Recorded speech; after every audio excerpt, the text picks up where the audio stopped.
السلام علیکم ورحمۃ اللہ وبرکاتہ۔ اعوذ باللہ من الشیطان الرجیم، بسم اللہ الرحمن الرحیم۔ واتخذوا من دونه آلهة لا يخلقون شيئا وهم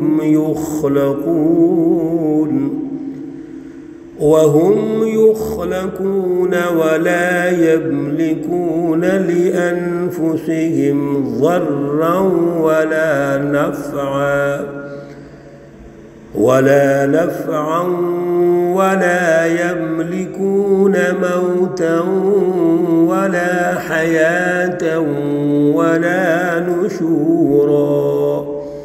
صدق اللہ العلی العظیم۔ اللہم صل علی سیدنا ومولانا محمد النبی الأمی وعلى آلہ واصحابہ وبارک وسلم وصل علیہ۔ معزز سامعین و سامعات، سورۃ الفرقان پارہ نمبر 18 آیت مقدسہ نمبر 3۔ اللہ رب العزت اس آیت مقدسہ کا فہم اور شعور عطا فرمائیں اور عمل کی توفیق اور صلاحیت عطا فرمائیں۔ گزشتہ درس میں اللہ رب العزت نے کائنات پر اور تمام مخلوقات پر اپنی بالادستی کو ارشاد فرمایا، رہنمائی دی تھی۔ اللہ رب العزت نے زمین اور آسمان، جو کچھ اس کے اندر موجود ہے، اس کی ملکیت، اس کی حاکمیت اس زمین و آسمان پر قائم ہے، اور اپنی حاکمیت، اپنی بالادستی کو بیان فرماتے ہوئے ساتھ ہی ان چیزوں کا بھی ذکر فرما دیا جن کا انتہائی خطرناک حد تک لوگ استعمال کرتے ہیں، اور حاکمیت کے حوالے سے اس میں شرک پیدا ہو جاتا ہے۔ سب سے پہلی بات تو اولاد کی ہے، تو اللہ نے اولاد کی نفی فرما دی۔ اللہ خود کسی کی اولاد نہیں ہے، نہ اللہ کی کوئی اولاد ہے۔ پھر ایسا بھی ہو سکتا ہے کہ مقابلے کا مافیا بڑا مضبوط ہو تو وہ پریشر ڈال کے چیزیں منوا لے۔ اللہ رب العزت نے اس کا بھی انکار کر دیا، ارشاد فرما دیا وَلَمْ يَكُنْ لَهُ شَرِيكٌ فِي الْمُلْكِ۔ اللہ رب العزت کے اختیارات، حاکمیت، ملکیت میں کوئی شریک نہیں ہو سکتا۔ اگر کوئی یہ دعویٰ کرے گا تو وہ خود ناکام ہو جائے گا۔ پھر اللہ رب العزت نے جو پیدا کیا ساری مخلوقات کو، اور بالخصوص انسان کو اشرف المخلوقات کے طور پر، تو اللہ نے خوبصورت پیدا کیا۔ ہر مخلوق اپنے دائرے میں جہاں جہاں وہ زندگی بسر کر رہی ہے، وہ اس ماحول کے اعتبار سے مفید ہے۔ چنانچہ اللہ رب العزت نے انسان کے ماحول کے اعتبار سے اگر مضر ہے، نقصان دہ ہے، تو اپنے ماحول کے اعتبار سے ان کے بڑے فوائد رکھے ہوئے ہیں۔ آج اللہ رب العزت اسی رہنمائی کو آگے بڑھاتے ہوئے کائنات پر اپنی بالادستی اور اختیارات اور حاکمیت کا اظہار فرما رہے ہیں۔ اللہ رب العزت ارشاد فرماتے ہیں وَاتَّخَذُوا مِن دُونِهِ آلِهَةً۔ یہ میرے علاوہ جو دوسروں کو حکمران مان لیتے ہیں، الہ، معبود، حاکم، بالادست مان لیتے ہیں، یہ ذرا غور تو کریں۔ اللہ رب العزت کی بالادستی اور حاکمیت اعلیٰ وہ اللہ کے ساتھ خاص ہے، لیکن یہ کر کیا رہے ہیں؟ ان کی اپنی جو کیفیت ہے وہ تو یہ ہے لا یخلقون شیئا، وہ کسی چیز کو پیدا نہیں کر سکتے، اس کو بنا نہیں سکتے۔ پہلی کمزور مخلوق جو مخلوق ہوتی ہے اس کی کمزوری یہ ہے کہ وہ کوئی چیز پیدا نہیں کر سکتے۔ وَهُمْ يُخْلَقُونَ، وہ تو خود پیدا کیا ہوا ہے۔ یہ اللہ کے مقابلہ کرنے کے لیے جو مقابلے میں آئے ہیں، یہ ذرا غور کریں کہ اللہ رب العزت کا مقابلہ کیسے کر سکتے ہو؟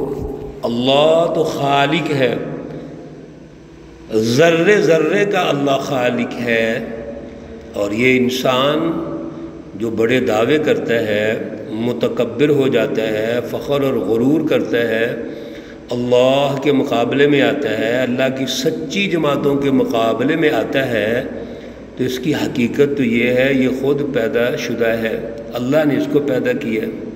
پھر وَلَا يَمْلِكُونَ لِأَنفُسِهِمْ، اور نہیں یہ مالک اپنے لیے ضرًا کسی نقصان کا، ولا نفعًا، اور نہ کوئی فائدے کا۔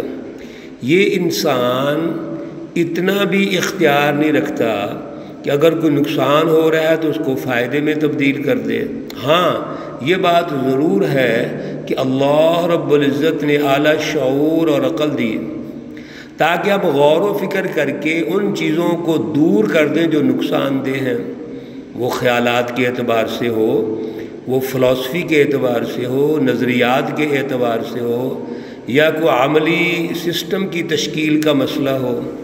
تو یہ اللہ نے ہمیں عقل دی، اعلیٰ عقل، اعلیٰ دماغ، تاکہ ہم سوسائٹی کو اس طرح تشکیل کریں کہ دوسروں کا بھی فائدہ ہو، ہمارا بھی فائدہ ہو۔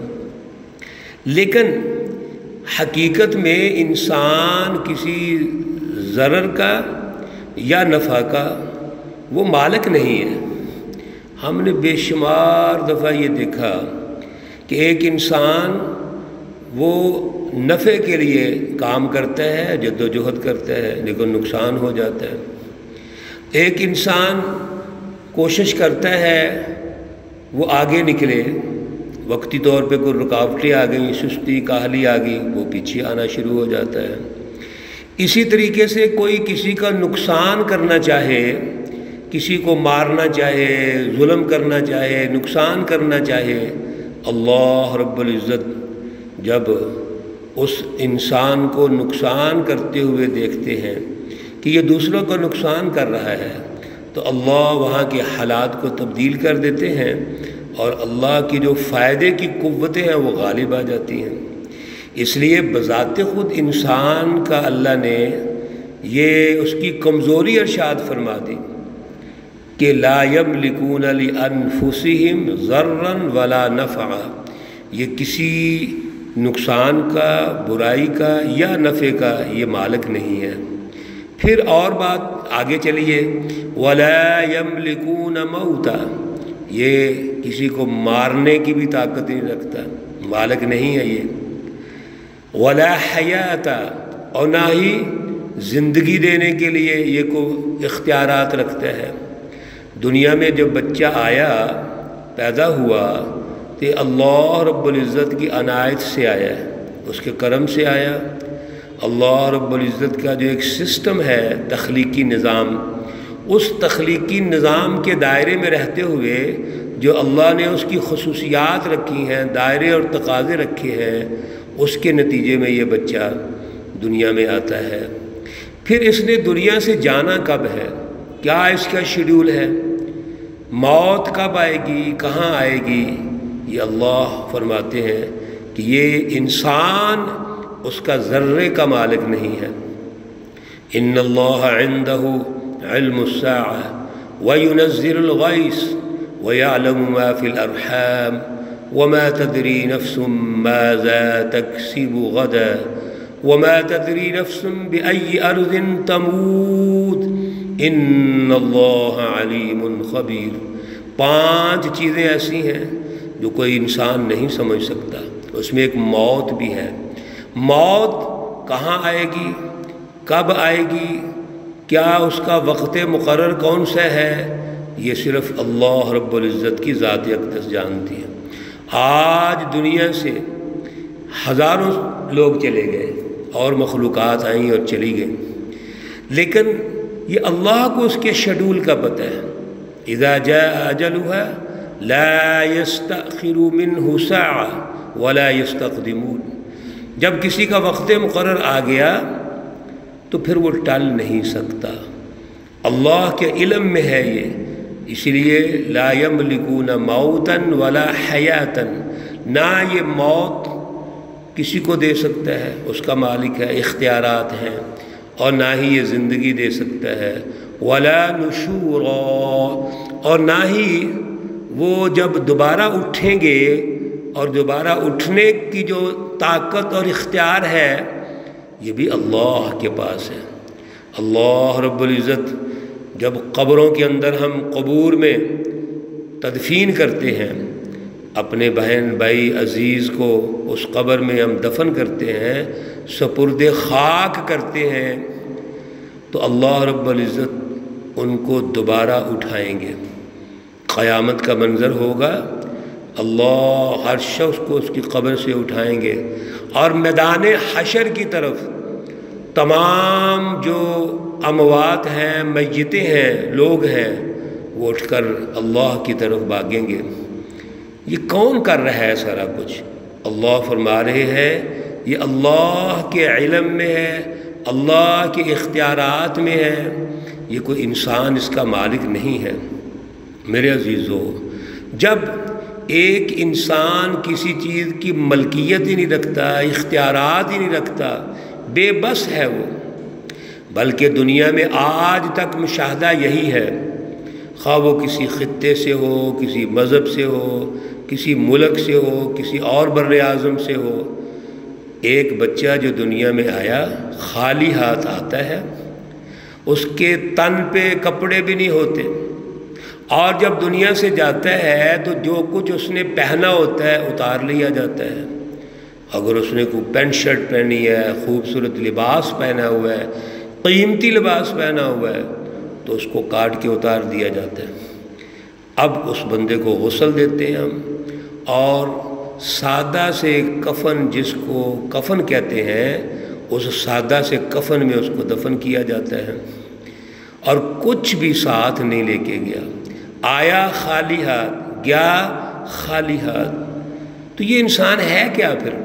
اس لیے اللہ رب العزت نے اس آیت مقدسہ میں ان جماعتوں کو جھنجھوڑا ہے جو حزب الشیاطین ہیں، جو اللہ کے ساتھ شرک کرتے ہیں، اللہ کے اختیارات میں دوسروں کو شامل کرتے ہیں، اللہ کی ملکیت میں دوسروں کو شامل کرتے ہیں۔ اللہ نے ان کی مذمت فرمائی ہے، اور اس کے مقابلے میں اللہ نے اپنی اہمیت واضح فرمائی۔ اللہ عال نال ہے، خود مختار ہے، اللہ ہی بالادست ہے، غالب ہے۔ اب ہمارا یہ فرض بنتا ہے جو سچی جماعتیں ہیں وہ اللہ کی رٹ کو قائم کریں۔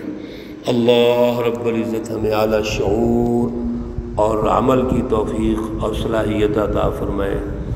ربنا اغفر لی ولوالدی وللمؤمنین یوم یقوم الحساب۔ والدین کے لیے، مومنوں کے لیے، اپنے لیے بڑی خوبصورت دعا ہے یہ، ہم نماز میں بھی پڑھتے ہیں، اور اس کا کثرت سے ذکر بھی ہونا چاہیے، لیکن توجہ دل سے ہونی چاہیے۔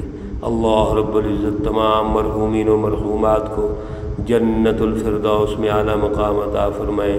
اللہ رب العزت تمام بیماروں کو شفائے کاملہ عاجلہ مستمرہ عطا فرمائے۔ ربنا تقبل منا انك انت السميع العليم وتب علينا انك انت التواب الرحيم، وصلى الله تعالى على النبي الأمي محمد وعلى آله وأصحابه أجمعين برحمتك يا أرحم الراحمين۔ السلام عليكم ورحمة الله وبركاته۔